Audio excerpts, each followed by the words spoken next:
دا په تیر اونۍ کې په کابل کې د امریکا سفارت ته نږدې سوی هغه خونړی برید و چې له کبله یا د امریکایي ولسمشر ډونالډ ټرمپ په وینا د له طالبانو سره خبرې اترې ختمې کړې.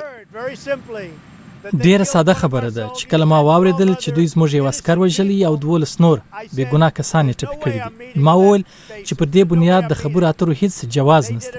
څېړونکي وایي د دې ملاقات لغوه کول شایي یوازینۍ وجه دا نه وي. د دوی په وینا دا ځکه چې طالبان خو په پرله پسې توګه داسې بریدونه کوي. څرګنده ده چې ولسمشر ډونالډ ټرمپ په کابل او واشنگټن کې دغه تړون په اړه زیاتېدونکو اندېښنو ته غبرګون خوده چې د په فکر دی باید ترې په شا شي. طالبان وویل چې د ډونالډ ټرمپ بې صبرۍ خبرې اترې ګډوډې کړې دي.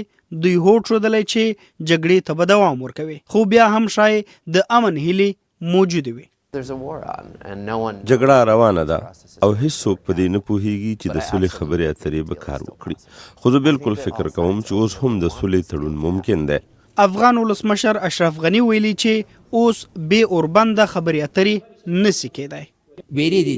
امن غیر مشروط نه دی، اوس به بې له جنګ بندۍ خبرې اترې ممکنې نه وي.